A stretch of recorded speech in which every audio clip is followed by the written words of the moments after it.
A former child star signs up to be the spokesman for a chemical that is known to cause physical deformations in humans exposed to it. I watch a lot of movies. Now, even if I haven't seen a movie, I usually am aware that it exists. But that changed recently when I learned about Freaked in the most random way I have ever learned about a movie. James Rolfe, aka the Angry Video Game Nerd, recently did a review of the Earthworm Jim video games. Now, in that video, he did an advertisement for ExpressVPN where he says the only way to watch Freaked was to change your VPN settings to Australia and go to Netflix. During the ad, he shows clips of the movie Freaked, full of grotesque physical movie effects that could have only happened in the 80s and the 90s. I had to see this movie. Now, Freaked is not a good movie. In fact, it's pretty bad. Now, according to the internet, it cost between $10 and $15 million to make, and it made $30,000 at the box office. Now, rumor is that it was pulled from the box office shortly after release due to negative reviews from test audiences.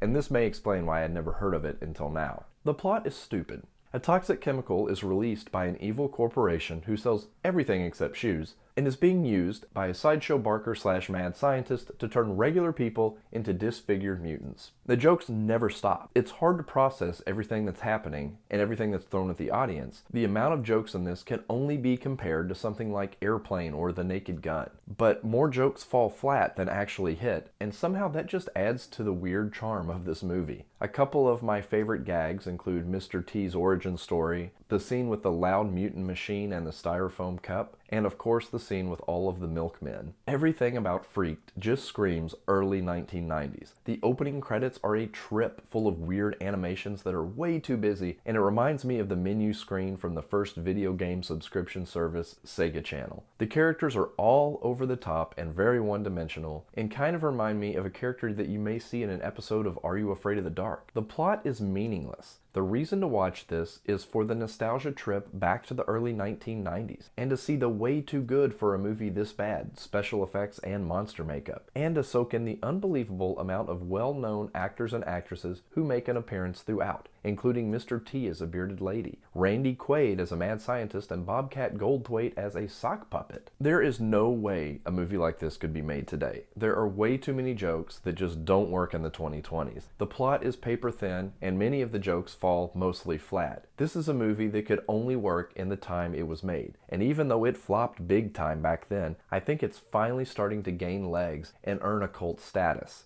As soon as Freaked ended, I was ready to watch it again with a group of friends. I would love to see this in a crowded movie theater, or at least with a small group in my basement home theater. I think the more people you can watch this with, the more enjoyment you will get out of it. Stylistically, the monsters and the freaks in this movie reminded me of the weird claymation from a Tim Burton movie, or the weird giant children in the Garbage Pail Kids movie. The jokes fly in as fast as a Zucker film, and the plot and most of the jokes feel like they were written by a 14-year-old boy. Now, I'll say that mainly because when I was 14 years old, I wrote a joke about an airplane, and I filmed it for a short film that I made, and that same joke, verbatim, with the same visual gag, is in Freaked.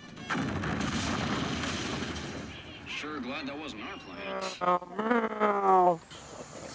Man, I'm glad that wasn't our plane. When that happened, I seriously did that Leo pointing at the TV meme by myself sitting in my basement. Now, even though this movie by every measurement is not a good movie, it has a charm to it, and I can't quit thinking about it. It feels like something that my friends and I would have made if we had an extra $10 to $15 million laying around when we were 14 years old. Being tied to a table.